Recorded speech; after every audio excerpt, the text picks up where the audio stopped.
Muy buenos días, queridos estudiantes triunfalinos. Quien les habla es el profesor Manuel Reinaldo Ciancas Huerta. Soy el docente a cargo del curso de Química de cuarto de secundaria para este año. Muy bien. Entonces, empezando, les doy la bienvenida al curso. Conmigo van a llevar, como ya dije, la materia de Química. Y pues decirles que estoy dispuesto a apoyarles y a brindarles todo el soporte posible para que ustedes puedan lograr el objetivo, que es aprender el curso y poder aplicarlo para la resolución de ejercicios. Muy bien, entonces, ¿qué más? Bueno, comenzamos pues entonces. La química, vamos a definirla porque antes de estudiarla tenemos que saber qué es, ¿no? Como disciplina, como ciencia, ¿qué es? Bueno, empezamos repasando muy brevemente, sabiendo que es una ciencia natural que se basa en la observación y la experimentación.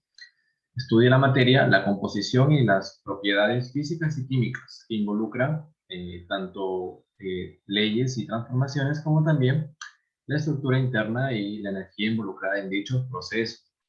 He dicho muchas cosas, pero en realidad lo que ustedes deben rescatar de toda esta definición larga es que la química estudia la naturaleza. Dentro de la naturaleza estudia la materia y la energía y específicamente estudia los procesos físicos, pero con más énfasis procesos químicos, ¿de acuerdo? Aparte de eso, la química también se preocupa bastante en saber cómo está constituida la materia por dentro. Es como si pusiéramos una lupa dentro de la materia, ¿no? Y pudiéramos ver dentro de ella, con un aumento, con un zoom, ¿no? Abajo en las imágenes les he puesto algunos recipientes, matraces de Erlenmeyer o tubos de ensayo, en donde comúnmente se hace la mezcla de sustancias para poder producir nuevas sustancias, ¿no? Ustedes notan también, claro, que allí pueden observar que hay diferentes colores, diferentes texturas, ¿no? Quizás diferente temperatura, diferente luminosidad. Entonces, estas características que acabo de mencionar son muy propias del tipo de sustancia que usted esté estudiando. Muy bien. A la derecha acabo de mencionar que la química es también, pues, una ciencia como tal. Tiene un marco teórico. Tiene, decir, ecuaciones, tiene, pues, modelos físicos, modelos matemáticos y modelos químicos, ¿no? Todo esto, claro, ahora mismo no puede tener mucho sentido, pero lo que les quiero transmitir es que ustedes, lo que hacemos en el laboratorio o lo que se hace en un laboratorio de química, ustedes lo van a representar en un papel, en una hoja, a través de fórmulas de ecuaciones, ¿no? Ese es un poco de lo que trata esto, ¿no? Muy bien. Ahora, ¿qué es la materia? Bueno, pues la materia, para definirla debemos clasificarla, debemos observarla. Y aquí he puesto 4 grupos. En el grupo A tenemos cuerpos grandes, gigantes, como los planetas, las estrellas. En el grupo B tenemos pues, el agua, sal de mesa, azúcar, es decir, cosas corrientes. En el grupo C tenemos tiza, aire, cuaderno, lapicero, borrador, etcétera. Y en el grupo D tenemos ondas de radio, TV, rayos X, calor. Como se dan cuenta, todo eso es materia, ¿no? Pero claro, unas cosas se diferencian de otras, ¿no? No es lo mismo agua que aire, no es lo mismo azúcar que un lapicero, no es lo mismo el sol que una onda de radio o un rayo X, ¿no? No es lo mismo, claro. Entonces ya intuimos que la materia se puede clasificar, ¿cierto? Luego ahondaremos cuál es esa clasificación de la materia, no se preocupen. Muy bien, entonces con esa interrogante planteamos la definición de la materia. Bueno, entonces, ¿qué es lo que dice aquí? La materia es todo aquello que constituye el universo. Se encuentra en constante movimiento y transformación mediante fenómenos físicos y químicos. Principalmente, además, su existencia es independiente de nuestros sentidos y del hombre. Entonces, ¿qué quiere decir aquí? Nuestro universo es todo aquello que nos rodea y todo aquello que existe dentro de él, ¿no? Nosotros somos parte del universo. Nuestro planeta es parte del universo, la galaxia es parte del universo en general. El universo, como conocemos, es infinito y pues dentro de él existen objetos, cuerpos, ¿no? Bueno, estos objetos, estos cuerpos son materia, ¿no? Entonces, estos cuerpos interactúan a través de fenómenos físicos y químicos y además de esto, como les dije, el hombre no tiene nada que ver con la existencia de la materia. O sea que si mañana pasado el hombre desapareciera, los planetas siguen existiendo, el Sol sigue existiendo, ¿me dejo entender? Entonces, en ese sentido es independiente de que el hombre exista. Ustedes ya deben conocer, pues claramente que la materia se clasifica en átomos, ¿no? Dentro de los átomos tenemos un núcleo, los electrones, los neutrones, ¿no? Y aparte de eso, pues tenemos dentro de los protones y neutrones unos quarks, ¿no? Entonces, ¿qué quiero decir con esto, no? Que la materia se puede dividir, ¿cierto? Cada vez en trozos, en porciones más pequeñitas. Partimos de un bloque, cualquier sustancia en general, y llegamos a las partículas elementales que son los protones, los neutrones y los electrones. Y incluso a unas partículas más pequeñitas que se llaman quarks. Entonces, esa es la idea que quiero transmitirles en cuanto a lo que es división de la materia. Ahora, estructura de la materia. Muy bien.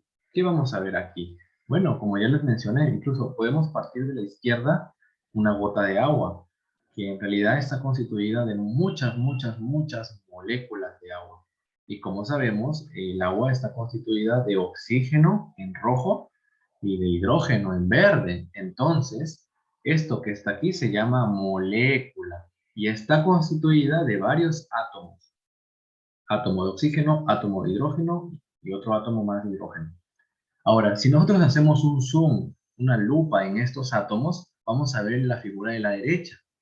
Y en esta figura de derecha observamos el átomo, específicamente la estructura de nuestro átomo, ¿no? Por ejemplo, el átomo es un sistema en general que contiene un núcleo y tiene una nube electrónica o tiene electrones alrededor de él, ¿no? Muy similar al modelo del del sistema solar, ¿no? Que contiene planetas y el Sol. Algo parecido, pero no es igual. Luego veremos por qué no es igual, no se preocupen. ¿Qué más? Ahora, claro, tenemos estas pequeñas partículas llamadas partículas elementales. Las he puesto justo a la derecha, ¿no? Aquí tenemos el electrón e incluso unas más pequeñitas que se llaman gluones y quarks, ¿no? Estas ya no van a aparecer aquí, no se van a poder ver como se están viendo en esta figura, sino que ya están dentro del núcleo. Son partículas que constituyen el núcleo. Entonces, es increíble cómo el ser humano, a medida que la tecnología ha ido desarrollándose, pues ha podido dividir la materia, ¿no? Claro, incluso esto ha dado lugar a que exista eh, nuevas ramas de la física y nuevas ramas de la química, que estudia la materia a un nivel muchísimo más pequeño, subatómico específicamente. Muy bien, ¿qué más? Tenemos también estudio de la materia. Bueno, si nosotros queremos estudiar la materia, debemos clasificarla, debemos eh, diferenciarla, ¿no? Entonces, hay varias clasificaciones, pero vamos a comenzar con una muy básica. Esta clasificación consiste en dos conceptos, en dos grupos, ¿no? El primero se conoce como forma condensada o la materia condensada y la segunda es la forma dispersada o también materia dispersada, correcto. ¿Y qué quiere decir esto en forma sencilla? La forma condensada es toda esa materia que tú puedes ver como sólido, como líquido, ¿no? Incluso como gas, ¿no? Todo ese tipo de objetos que tú has observado a lo largo de tu vida y en general, cualquier objeto que tenga masa y que ocupe un volumen va a ser materia condensada. Y tú dirás, pero, y entonces, si aparte de esa, si ese tipo de materia es todo lo que existe, ¿existe algo más? Claro que existe algo más. ¿Alguna vez has visto, pues, los rayos del sol? Seguro que sí, ¿no? Cada vez que salimos a la calle, pero ahora ya no tanto, pero vemos los rayos del sol, ¿no? Vemos, de hecho, el fenómeno de ver se da gracias a que hay luz solar, ¿no? Entonces, en realidad, esa luz solar es una forma dispersada de energía. Al igual que existen muchos tipos de energía, no solamente la energía lumínica, sino también química, térmica, eléctrica, ¿no? Nuclear y muchas más, ¿no? Entonces, ¿qué tenemos que aprender a diferenciar aquí, no? Que en realidad la materia tiene dos formas, la forma condensada y la forma dispersada, ¿no? Muy bien. Entonces ahí está en la figura, justamente lo he explicado, para que lo puedan visualizar con mucho más detalle. Muy bien. Ahora, ¿qué más? ¿Qué es la masa? Bueno, pues dependiendo del tipo de materia que tengas, pues no es lo mismo un líquido que un gas que un sólido, ¿cierto? La constitución interna de esos cuerpos, ¿no? Es muy diferente. Entonces, tenemos por aquí definiendo lo que es la masa. La masa es la cantidad de materia o cantidad de partículas, ¿no? Que constituye un cuerpo, ¿no? ¿Y en qué se mide? En gramos. A la derecha obtenemos una figura de una balanza que está midiendo la masa de un cuerpo, ¿no? En este caso es un kilogramo, ¿no? Ahora, otro concepto que a veces se confunde es la masa inercial. Una cosa es masa y otra cosa es masa inercial. La masa inercial es esa resistencia que pone un cuerpo a cambiar de movimiento, ¿correcto? Entonces, si el cuerpo está en reposo, quiere seguir en reposo. Si el cuerpo está en movimiento, quiere seguir en movimiento. Una ley básica de la física que se conoce como ley de la inercia, ¿no? Eso es lo que caracteriza a un cuerpo, la masa inercial. Y seguro estará preguntándose el estudiante, ya, ¿y por qué yo me tengo que complicar la vida entre estos dos conceptos, masa y masa inercial, ¿no? Bueno, lo que pasa es que en los ejercicios y en las ecuaciones que vamos a ver, va a haber una diferencia entre masa y masa inercial. Vamos a verla luego, no se preocupe.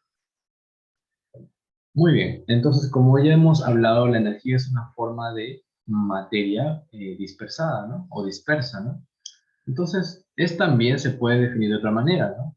Es una forma o cualidad intangible de la materia que causa un cambio o una interacción de cuerpos materiales, ¿no? En otros términos, pues, es lo que tiene un cuerpo para poder realizar un trabajo. Es la capacidad que tiene un cuerpo para realizar un trabajo. Por tanto, todo fenómeno físico-químico que ocurre en cuerpos materiales es causado por la energía. Para verlo de forma más simple, muchachos, la energía está presente en todas las transformaciones de la materia.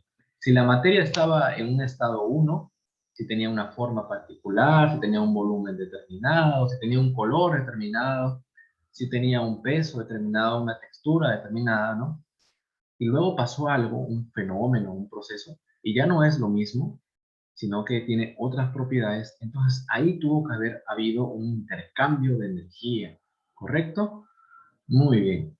Además, la energía se puede clasificar, ¿no? Tenemos la energía mecánica, que es la suma de la cinética más la potencial, la energía calorífica, la energía luminosa, la energía eléctrica, la energía nuclear y la energía electromagnética de ondas de TV, de radio y de rayos X, ¿sí? Aquí tenemos una figura en donde nos representamos las diferentes formas de energía. Y claro, hay muchas más, no se preocupen, hay muchas más.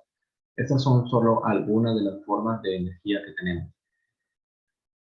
Bien, entonces, ahora, ya hemos hablado de materia y hemos hablado de energía. Entonces, hay una ecuación que fue planteada por un físico alemán llamado Albert Einstein, muy famoso, por cierto, que plantea en 1905 en su obra La teoría especial de la relatividad, plantea que la masa y la energía son dos formas de la materia.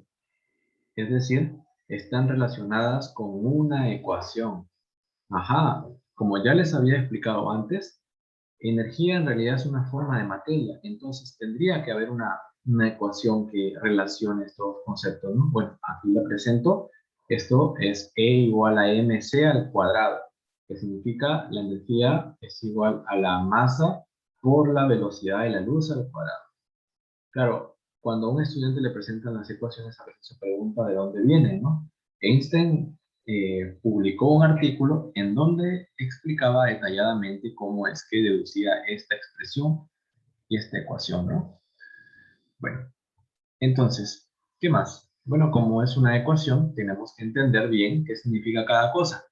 La E significa energía almacenada en un cuerpo material de masa m.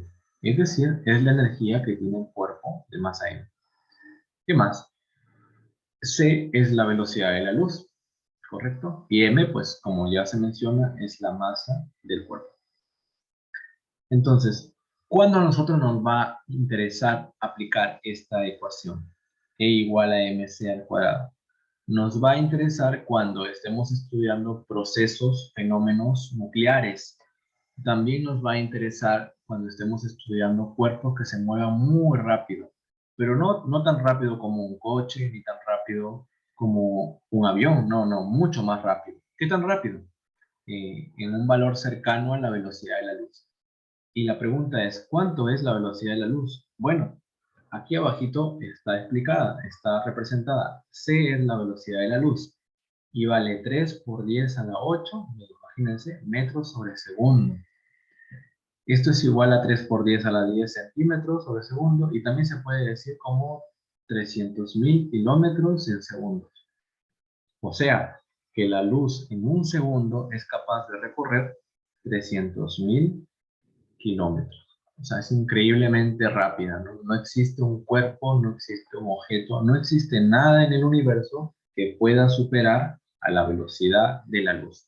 Esto fue propuesto por Albert Einstein en su teoría especial de la relatividad, ¿no? Que por cierto fue un gran físico y permitió pues al ser humano hacer uso de la energía nuclear, ¿no?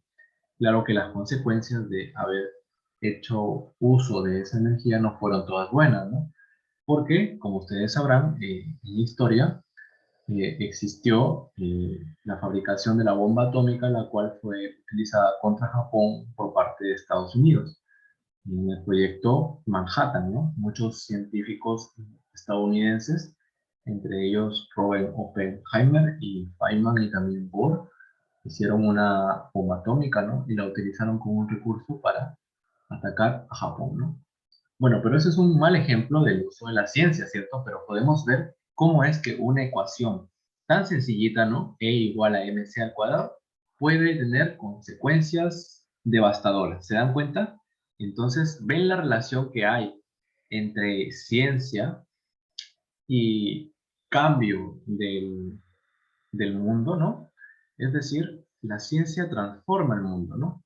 Y la química es ciencia. Por lo tanto, la química es una herramienta a disposición del ser humano para mejorar, para transformar el mundo que lo rodea, ¿sí?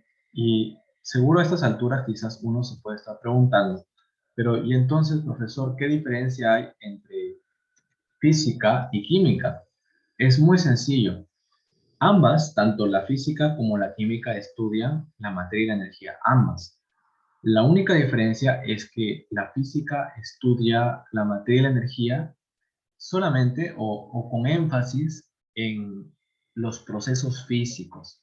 ¿Y qué es un proceso físico? Aunque ya luego lo vamos a ver.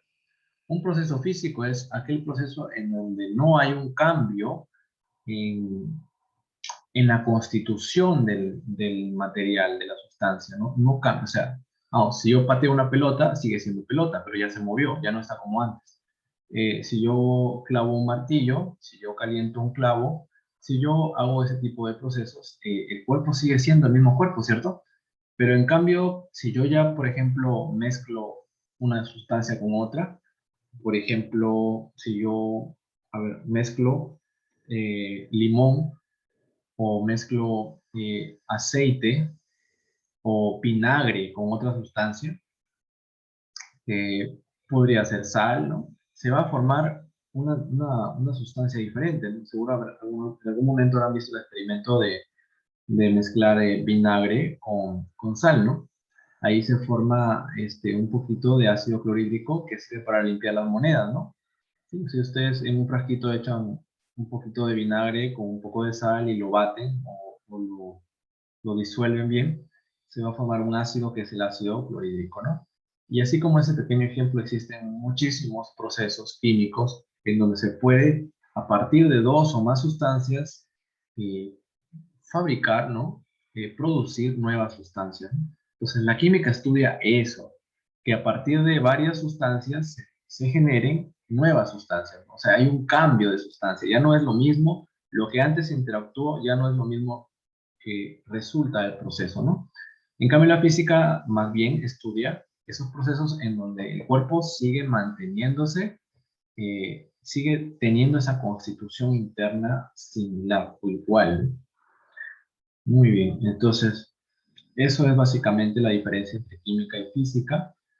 Y también deben tener en cuenta que son dos ramas de la ciencia, dos áreas del conocimiento humano que siempre van a estar ligados. De hecho, existe la físico-química, ¿no? Que es la interfaz entre la física y la química. Es un estudio híbrido de los procesos físico-químicos, de hecho. Bueno, eso ya lo discutiremos con mucha más profundidad en las clases, en las cuales pues vamos a resolver ejercicios de aplicación, ¿no? Entonces, que les quede claro básicamente de este video qué es la química, muy resumidamente, qué es la materia y qué es la energía, ¿correcto? Esos conceptos deben quedar claros. Y recordar que masa y energía se relacionan a través de la ecuación de Einstein, ¿correcto? De E igual a mc al cuadrado. Muy bien, muchas gracias jóvenes y los veo en clase.